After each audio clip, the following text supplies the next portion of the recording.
नमस्कार दोस्तों, मैं हूं आगम सिंह सिसोदिया। योग नगरी ऋषिकेश में आप सभी का स्वागत है। अगर आप ऋषिकेश घूमने का टूर प्लान बना रहे हैं और ये जानना चाहते हैं कि ऋषिकेश की फेमस टूरिस्ट प्लेसेस कौन कौन सी हैं, तो आज हम आपको ऋषिकेश के लिए कंप्लीट गाइड करेंगे।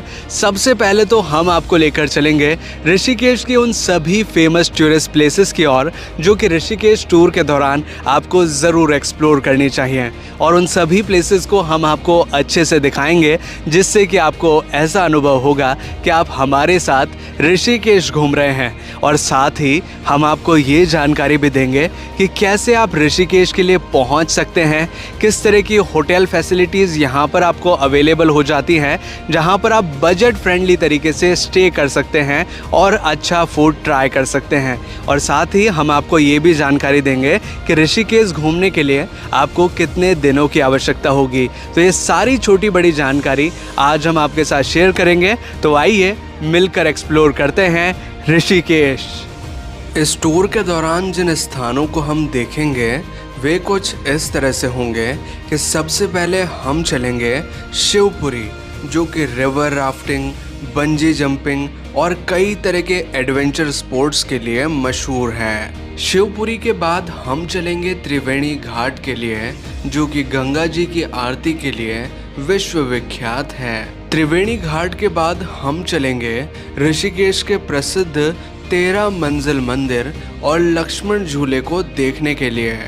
इसके बाद हम आगे बढ़ते हुए चलेंगे परमार्थ निकेतन आश्रम को देखने के लिए, जो कि ऋषिकेश का सबसे प्रसिद्ध आश्रम है।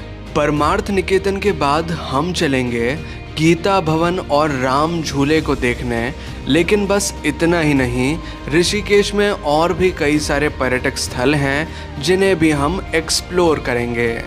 ऋषिकेश के अब सबसे फेमस स्थान पर हम पहुंच चुके हैं, जिसका नाम है शिवपुरी। और यह स्थान एडवेंचर लवर्स के लिए एक तरह का स्वर्ग है, क्योंकि यहाँ पर होती है रिवर राफ्टिंग, बंजी जंपिंग और कई तरह की एक्टिविटीज़। सबसे पहले हम गंगा नदी के पास में आए हैं, गंगा जी के किनारे पर आए हैं, जहाँ पर रिवर राफ्टिंग की जाती है। और ये रिवर राफ्टिंग किस तरह से की जाती है, मैं तो सबसे पहले आपको दिखाना चाहूँगा।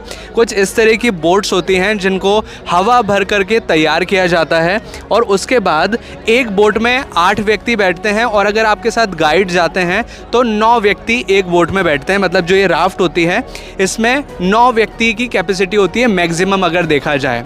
और ये जो राइड होती है, यानी कि जो रिवर राफ्टिंग हम करते हैं, वो कुछ इस तरह से की जाती है। आप मेरे पीछे देखेंगे तो कई लोग आ रहे हैं इस तरह से बोट लेकर।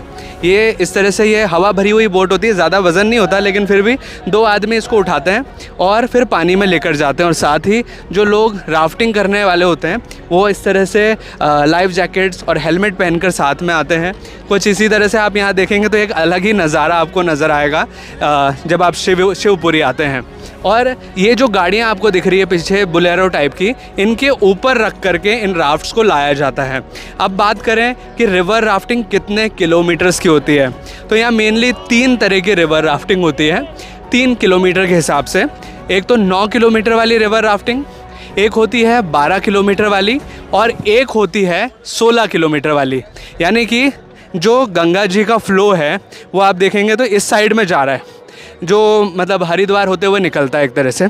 तो इस साइड में एक तो 9 किलोमीटर आपको लेकर जाते हैं बाय राफ्ट, एक 12 किलोमीटर और एक 16 किलोमीटर के लिए शायद ऊपर से आते हैं, तो और पीछे से राफ्टिंग की जाती है।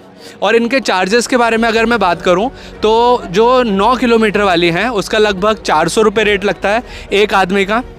और अगर आप 12 किलोमीटर वाली करते हैं तो इसका चार्ज लगता है लगभग 500 रुपये के आसपास। और अगर आप 16 किलोमीटर वाली करते हैं तो इसका 600 रुपये के आसपास लगता है। और कुछ इस तरह से लोग राफ्ट में बैठकर प्रिपेयर होते हैं, लेकिन राफ्टिंग पे जाने से पहले उनकी एक थोड़ी सी ट्रेनिंग कराई जाती है कि किस तरह से राफ्ट को चलाना है, किस तरह से बैलेंसिंग को बना के रखना है, और सेफ्टी का ध्यान जो इसमें गाइड होते हैं वो रखते हैं। और फिर इस तरह से राफ्ट को रिलीज़ करके आप एंजॉय कर सकते हैं रिवर राफ्टिंग ऋषिकेश में।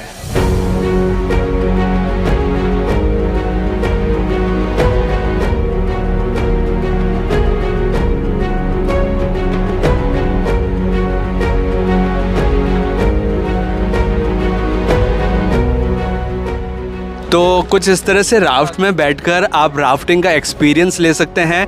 और जब राफ्ट से पानी उछलकर ऊपर आता है तो पानी काफ़ी ठंडा है और आपको एक अलग ही एक्सपीरियंस होगा जब आप राफ्टिंग करेंगे। ऋषिकेश में रिवर राफ्टिंग करना एक मस्ट टू डू चीज़ है जिसे आपको ऋषिकेश में ज़रूर करना चाहिए। रिवर राफ्टिंग के साथ साथ आप कायाकिंग भी ट्राई कर सकते हैं, जिसमें कि सिंगल व्यक्ति बोट को चलाते हुए नदी में राफ्ट करते हैं। ऋषिकेश में रिवर राफ्टिंग के लिए कई सारे आउटलेट्स बने हुए हैं। कई सारी ऐसी दुकानें हैं जहां से आप रिवर राफ्टिंग के लिए बुकिंग कर सकते हैं।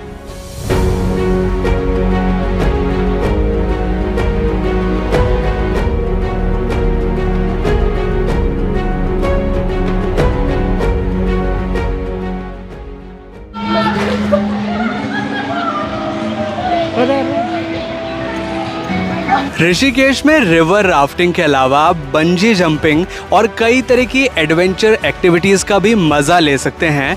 और अभी हम एक ऐसे स्थान पर खड़े हैं जिसका नाम है थ्रिल फैक्ट्री। ये एक तरह का एडवेंचर पार्क है जो कि शिवपुरी में ही बनाया गया है।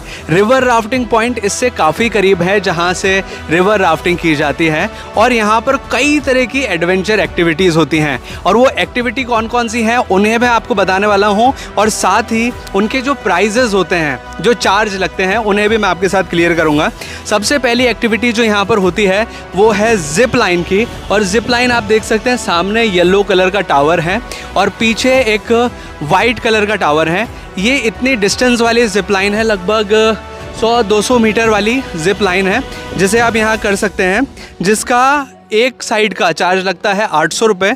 और अगर आप 2 साइड करना चाहते हैं, मतलब अप एंड डाउन दोनों साइड पे, तो 1500 रुपये चार्ज लगता है। अगर आप स्काई साइकिलिंग करना चाहते हैं तो उसका चार्ज लगता है 400 रुपीज़ फॉर द किड, यानी कि बच्चे के लिए। और अगर एक सिंगल एडल्ट करना चाहते हैं तो उसका चार्ज लगता है 600 रुपीज़ का। अगर आप जाइंट स्विंग करना चाहते हैं, यानी कि जो बड़ा झूला होता है यहाँ पर, उसको अगर एंजॉय करना चाहते हैं तो उसका चार्ज लगता है 600 रुपीज़ पर पर्सन का। और अगर आप यहाँ पर बंजी जंपिंग करना चाहते हैं, जो कि इंडिया की हाईएस्ट बंजी जंपिंग है, तो उसका कॉस्ट लगता है 4600 रुपये पर पर्सन का। और इसकी जो हाइट है वो काफ़ी ज़्यादा है, यानी कि 117 मीटर का तो इसका जो टावर है वो है। और जहाँ से बंजी जंप किया जाता है वो 107 मीटर का है, यानी कि काफ़ी ऊंचाई से ये बंजी जंपिंग की जाती है। ऋषिकेश की बंजी जंपिंग वैसे ही फेमस है और इस जगह की जो बंजी जंपिंग है वो इंडिया की सबसे हाईएस्ट है।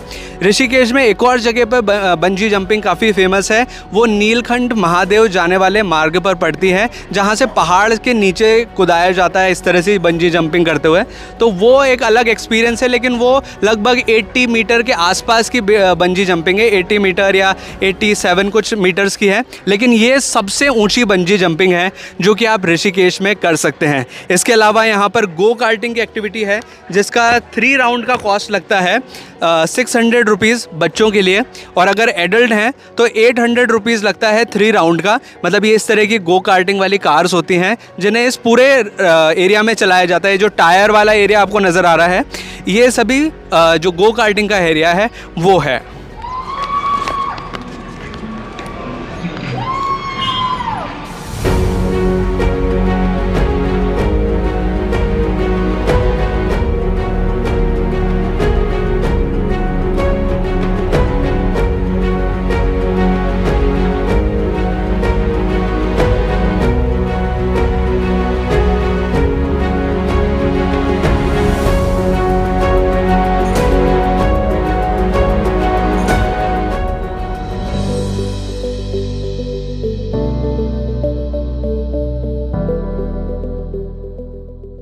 अब ऋषिकेश के सबसे प्रमुख घाट पर हम पहुंच चुके हैं, जो कि है त्रिवेणी घाट।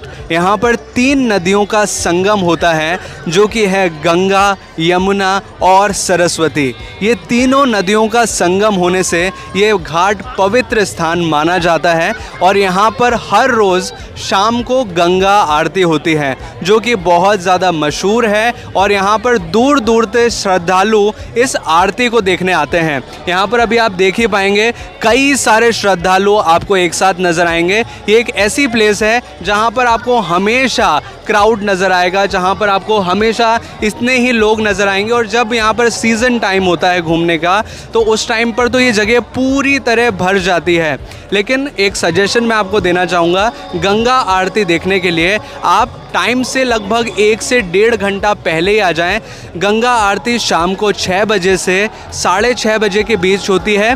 इसका थोड़ा बहुत टाइमिंग ऊपर नीचे हो सकता है सीज़न के अनुसार, लेकिन आरती का समय लगभग यही रहता है। तो अभी हम गंगा आरती देखने ही आए हैं त्रिवेणी घाट पर, तो चलिए अब चलते हैं गंगा आरती को देखने।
गंगा आरती के बाद यहाँ पर श्रद्धालुओं की ऐसी मान्यता है कि पानी में वे दीपक प्रवाहित करते हैं, जो कि गंगा नदी में आगे की ओर बहते हुए जाते हैं। लेकिन जो जलते हुए दीपक पानी में बहते हुए जाते हैं, उसका नज़ारा बड़ा ही खूबसूरत होता है।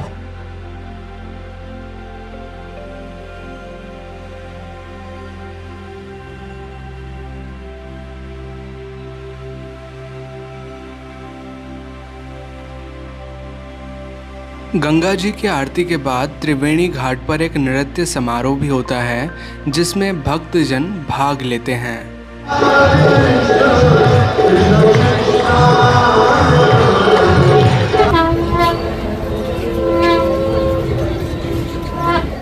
त्रिवेणी घाट के पास ही एक प्राचीन रघुनाथ मंदिर है, जिसके बारे में ऐसा माना जाता है कि जब भगवान श्री राम रावण का वध करके लौट रहे थे, तो वो इस स्थान पर रुके थे और इसी वजह से इस स्थान का महत्व बढ़ जाता है। यह प्राचीन मंदिर भगवान श्री राम को समर्पित है और ऐसा भी माना जाता है कि यह मंदिर ऋषिकेश का सबसे प्राचीन मंदिर है। रघुनाथ मंदिर के प्रांगण में ही एक ऋषि कुंड बना हुआ है, जिसके बारे में ऐसा कहा जाता है कि कई वर्षों पहले यहाँ पर ऋषि मुनियों ने तपस्या की थी और यहाँ पर अग्नि प्रज्वलित की थी। फिर बाद में इसी कुंड में जल प्रकट किया गया और यह जल हमेशा इस कुंड में भरा रहता है प्राकृतिक रूप से। और ऐसा कहा जाता है इसी कुंड के नाम से ऋषिकेश का नाम ऋषिकेश पड़ा है। तो अगर देखा जाए तो धार्मिक रूप से यह ऋषिकेश का सबसे प्राचीनतम स्थान है, जहां पर आपको दर्शन करने ज़रूर आना चाहिए। ये रघुनाथ मंदिर है। रावण का जब वध किया था, राम जी यहाँ पे आके रुके थे। ये जो कुंड है, ये ऋषियों ने यहाँ तपस्या की थी। इसी के ऊपर इसका नाम ऋषिकेश रखा हुआ है। अच्छा, ऋषि कुंड की वजह से। हाँ, पहले यहाँ पे अग्नि थी। बहुत पुरानी चीज है। अच्छा, और पहले अग्नि थी फिर पानी पहले जल। अग्नि पैदा की, फिर उसके बाद में जल पैदा किया। अच्छा, तब से कुदरती ही जल आता है। रघुनाथ मंदिर के पास ही माँ काली और भोलेनाथ का मंदिर भी है, जिनके भी आप यहाँ दर्शन कर सकते हैं। त्रिवेणी घाट के पास एक लोकल मार्केट भी है, जहाँ पर कई सारी चीज़ें उपलब्ध हो जाती हैं, तो अगर आप चाहें तो कुछ चीज़ें यहाँ से परचेज भी कर सकते हैं।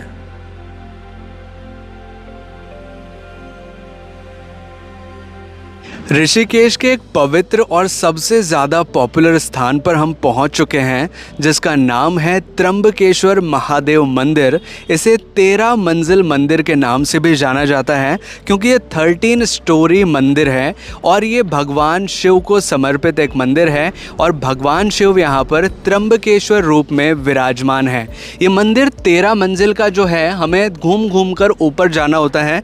इस मंदिर में किसी तरह की लिफ्ट नहीं है, आपको पैदल ही ऊपर की ओर जाना होता है और हर लेवल पर भगवान की अलग अलग देवी देवताओं की प्रतिमाएं विराजमान हैं, जिनके हम दर्शन कर सकते हैं। और मंदिर के अंदर ही कई सारी दुकानें भी हैं, जहां पर आप कुछ चीज़ें खरीद भी सकते हैं। और मंदिर के सामने एक लोकल मार्केट है, जहां पर भी कुछ चीज़ें खाने पीने की दुकानें हैं, जहां पर अगर आप चाहें तो कुछ खा पी भी सकते हैं। और इस मंदिर की खास बात यह है कि लक्ष्मण झूले के बिल्कुल सामने है। हालांकि अब लक्ष्मण झूला टूरिस्ट के लिए ओपन नहीं है, आप लक्ष्मण झूले की सहायता से गंगा जी के इस पार से उस पार नहीं जा पाते, क्योंकि ये बहुत पुराना ब्रिज है और पुराना होने की वजह से इसका मतलब रिस्क फैक्टर रहता है कि ये कहीं गिर ना जाए, किसी को चोट ना पहुंच जाए। इस वजह से इसे बंद कर दिया गया है। इसे पहले चालू था ये पुराने टाइम पर। और इसके इतिहास के बारे में भी एक इम्पॉर्टेंट चीज़ मैं आपको बताना चाहूँगा कि लक्ष्मण झूला ही वो स्थान है जहाँ पर भगवान राम के भाई लक्ष्मण ने जूट का पुल बनाया था, यानी कि यहाँ पर एक जूट का टेम्परेरी पुल बना करके उन्होंने गंगा जी को पार किया था। तो इसी वजह से इस स्थान पर बाद में लक्ष्मण झूले का निर्माण किया गया और उसका नाम रखा गया लक्ष्मण झूला। 13 मंजिल मंदिर गंगा जी के किनारे पर ही बना हुआ है और यहाँ से भी आप देखते हैं तो काफ़ी खूबसूरत नज़ारा नज़र आता है और बीच में गंगा जी का खूबसूरत नज़ारा है। और साथ ही जो राफ्टिंग करने वाले जो लोग हैं वो आपको काफ़ी सारे नज़र आएंगे। जो पर्यटक राफ्टिंग करते हैं वो यहीं से होकर आगे की ओर जाते हैं। अब हम त्र्यंबकेश्वर महादेव मंदिर में थोड़ा ऊपर की ओर चलेंगे और मंदिर को अंदर से देखेंगे।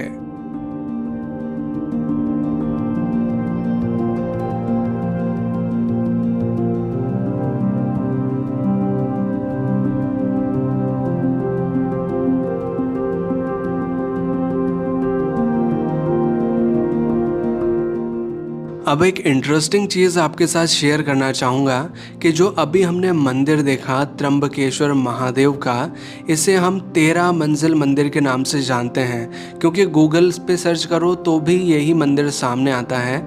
लेकिन यहाँ के जो लोकल लोग हैं उनसे वार्तालाप करने पर हमें ये पता लगा कि ये एक्चुअल में 13 मंजिल मंदिर नहीं है, ये है 12 मंजिल मंदिर।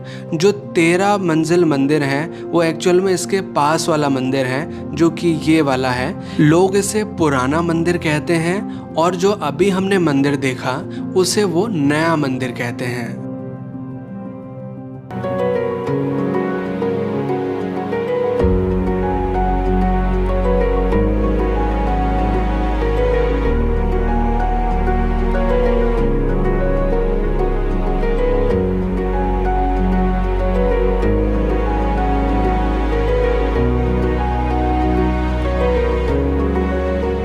अब ऋषिकेश के सबसे बड़े और प्रमुख आश्रम में हम पहुंच चुके हैं, जिसका नाम है परमार्थ निकेतन। और ये काफ़ी बड़े एरिया में फैला हुआ है और ऋषिकेश का प्रसिद्ध आश्रम है, जिसके अंदर लगभग 1000 कमरे हैं, जहां पर श्रद्धालु भक्तजन रहा करते हैं। इसी आश्रम में आप देखेंगे तो काफ़ी बड़ा सा घंटाघर आपको नज़र आएगा। यहाँ साइड में भगवान विष्णु की काफ़ी अच्छी प्रतिमा है जो कि विराजमान है और लिखा हुआ है परमार्थ निकेतन। ये एक तरह से गंगा साइड वाला स्थान है जो अभी हम आपको दिखा रहे हैं। और दूसरी साइड हम देखेंगे तो भगवान हनुमान जी की काफ़ी बड़ी प्रतिमा है, जिसमें कि उनका जो सीना चीरते हुए दिखाया गया है, जिसमें कि उनके हृदय में भगवान राम और माँ जानकी विराजमान है। और सबसे इम्पॉर्टेंट चीज़ परमार्थ निकेतन की कि यहाँ पर गंगा आरती होती है रोज़ाना, और शाम को श्रद्धालुओं का जमावड़ा हमेशा लगा रहता है। और एक और इम्पॉर्टेंट चीज़, परमार्थ निकेतन में ही भगवान शिव की काफ़ी बड़ी प्रतिमा है जो कि गंगा जी के बीच में विराजमान है, जिनके आप यहाँ दर्शन कर सकते हैं।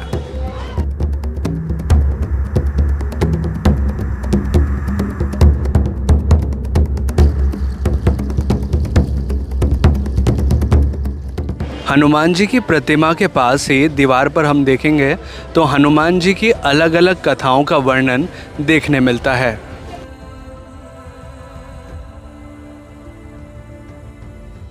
अभी हम परमार्थ निकेतन से गंगा जी के साइड पर ही खड़े हैं और नीचे की ओर आप देखेंगे तो अभी से ही यहाँ पर श्रद्धालुओं का आना शुरू हो चुका है, क्योंकि अभी कुछ ही देर में संध्या हो जाएगी और यहाँ पर संध्या आरती होती है गंगा जी की। तो जो श्रद्धालु गंगा आरती को नज़दीक से देखना चाहते हैं वो यहाँ पर लगभग 1-1.5 घंटा पहले ही आकर बैठ जाते हैं। परमार्थ निकेतन से ही आप पीछे की ओर देखेंगे तो आपको जानकी सेतु नज़र आएगा, जिसे जानकी ब्रिज के नाम से भी जाना जाता है। ये एक ऐसा ब्रिज है जिसके ऊपर 2 व्हीलर्स अलाउड है। अगर आप स्कूटी या बाइक रेंट पर लेते हैं तो आप स्कूटी बाइक के थ्रू जानकी ब्रिज से गंगा जी के एक पार से दूसरे पार तक जा सकते हैं।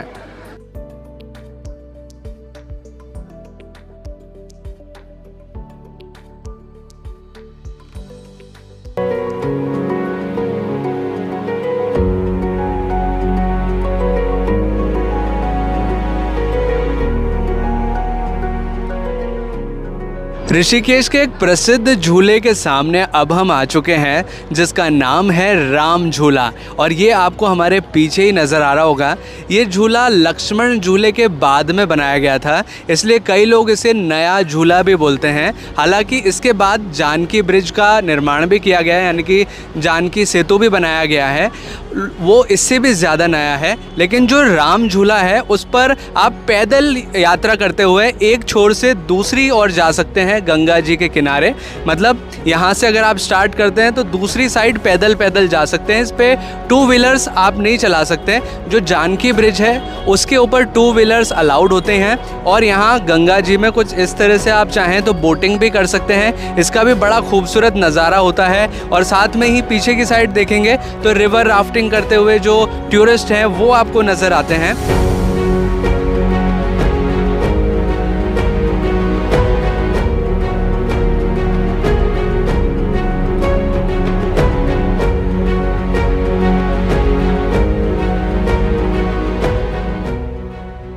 राम झूले को पार करके जब हम गंगा जी की दूसरी साइड जाते हैं तो हमें और कई सारे आश्रम नज़र आते हैं दूसरी साइड पर, जहां पर हम आश्रम्स को देख सकते हैं, और कुछ मंदिर भी हैं जहां पर हम दर्शन कर सकते हैं।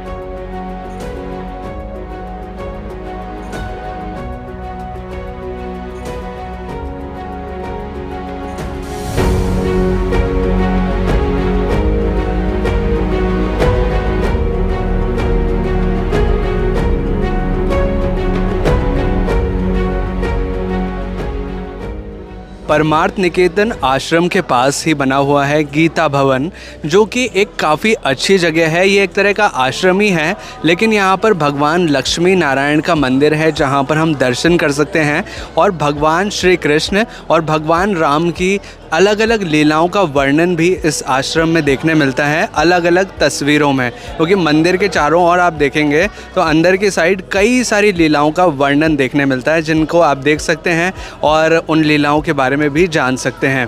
वैसे गीता भवन 7 भागों में बना हुआ है। अभी जिस गीता भवन के हम सामने खड़े हैं ये प्रथम भाग है। इसके 7 भाग हैं कुल मिलाकर, और 7 भाग एक तरह के आश्रम ही हैं जहाँ पर श्रद्धालु भक्तजन रहा करते हैं। तो चलिए गीता भवन के अंदर चलते हैं और इसे अंदर से देखते हैं, और साथ ही करेंगे भगवान लक्ष्मी नारायण के दर्शन।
राम झूला, जानकी ब्रिज के आसपास जितने भी आश्रम हैं जैसे कि परमार्थ निकेतन, गीता भवन और भी अन्य कई आश्रम यहाँ पर हैं, इन सभी आश्रम को मिला करके स्वर्ग आश्रम कहा जाता है। स्वर्ग आश्रम कोई इंडिविजुअल आश्रम नहीं है, ये पूरे कंपाउंड को कहा जा रहा है। स्वर्ग आश्रम में ही कई सारे घाट बने हुए हैं जहाँ पर आप गंगा जी में स्नान कर सकते हैं। अगर इन सभी स्थानों को देखने के बाद अगर आप ऋषिकेश घूमने का टूर प्लान कर रहे हैं तो अब मैं आपको जानकारी देता हूं कि कैसे आप अपना टूर प्लान कर सकते हैं। आपके पास दो ऑप्शंस हैं। पहला ऑप्शन कि आप अपना ट्रिप स्वयं ही प्लान करें, सारे अरेंजमेंट स्वयं ही करें। इसके लिए आपको इन इलाकों की जानकारी होना बेहद ज़रूरी है और वो जानकारी मैं आपको प्रोवाइड करने वाला हूं कुछ ही देर में। लेकिन सबसे पहले बताता हूं दूसरे ऑप्शन के बारे में, जो कि है टूर पैकेज लेने का, जिसमें कि आपको कोई भी अरेंजमेंट स्वयं नहीं करना होता, सारे arrangement travel company, travel agency आपके लिए करके देती हैं। लेकिन इस ऑप्शन को जानने से पहले मैं आपको बताना चाहूँगा कि कैसे आप अपना सेल्फ टूर प्लान कर सकते हैं। सेल्फ टूर अगर आप प्लान करते हैं तो सबसे पहले ऋषिकेश आप पहुंच जाइए। ऋषिकेश आप बाय ट्रेन या बाय बस बड़ी आसानी से पहुंच सकते हैं। ऋषिकेश में रेलवे स्टेशन भी है और बस से भी आप बड़ी आसानी से आ सकते हैं। अब बात करें स्टे फैसिलिटी के बारे में कि ऋषिकेश में आप कहां पर स्टे कर सकते हैं, तो आपके पास दो ऑप्शंस रहते हैं। पहला तो कि आप होटल में स्टे करें और दूसरा कि आप कैंप में स्टे करें। अगर आप होटल में स्टे करना चाहते हैं तो ऋषिकेश बस स्टैंड और रेलवे स्टेशन के पास आपको काफ़ी सारे होटल्स मिल जाएंगे जहां पर आप बजट फ्रेंडली तरीके से रुक सकते हैं। और दूसरा ऑप्शन स्टे का रहता है कैंप में रुकना। और कैंप में रुकने का जो अनुभव होता है वो बड़ा ही डिफरेंट होता है, क्योंकि आप नेचर के बीच में यहाँ पर रुकते हैं, बॉनफायर को एंजॉय करते हैं, फूड को एंजॉय करते हैं। मतलब ये एक अलग एक्सपीरियंस होता है और इसी वजह से हमने भी एक कैंप की लोकेशन को चूज़ किया है स्टे करने के लिए। और ये जो कैंप है हमारा जिसके अंदर हम रुके हुए हैं, मैं आपको अंदर से दिखाना चाहूँगा कि ये कैंप अंदर से दिखता कैसा है और इसमें क्या क्या फैसिलिटी होती हैं। देखिए, ये कैंप की लोकेशन के अंदर मैं आ चुका हूँ और हमारे कैंप के अंदर एक बेड है जो कि डबल शेयरिंग के साथ हैं। अगर आप 3 लोग होते हैं तो एक और एक्स्ट्रा बेड लगा दिया जाता है। साथ ही अगर यहाँ ऋषिकेश में जैसे गर्मी है तो कूलर की व्यवस्था की गई है ताकि आपको गर्मी का एहसास न हो। और दूसरी चीज़, सबसे इम्पॉर्टेंट बात, कि कैंप के अंदर ही एक टॉयलेट फैसिलिटी दी जाती है जो कि आपका पर्सनल टॉयलेट होता है। यहाँ कोई पब्लिक टॉयलेट वाली चीज़ नहीं है। अंदर ही कमोड भी है, बाथरूम भी है और वॉश बेसिन भी यहीं पे बनाया हुआ है। तो काफ़ी अच्छी फैसिलिटी है जो कि कैंप के दौरान आपको प्रोवाइड की जाती है।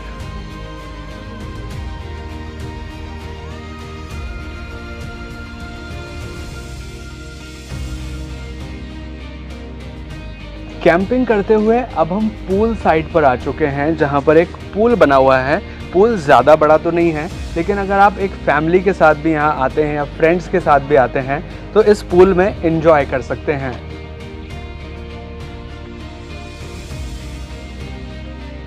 ये है हमारी कैंप लोकेशन का डाइनिंग एरिया जहाँ पर आप अपना फूड ले सकते हैं। कुछ इस तरह का चेयर्स का अरेंजमेंट यहाँ दिया गया है और जब आप यहाँ आते हैं तो कुछ इस तरह के बुफेस लगे होते हैं जहाँ से आप अपने फूड आइटम्स अपनी प्लेट पर सर्व कर सकते हैं। और जब यहाँ पर आपको डीजे नाइट या बॉनफायर का मन करे तो इस तरह के यहाँ पर स्पीकर्स वगैरह भी रखे हुए हैं जिनको यहाँ पर लगा दिया जाता है बाहर की ओर और कैंप फायर करके आप यहाँ डीजे नाइट का भी एंजॉयमेंट ले सकते हैं।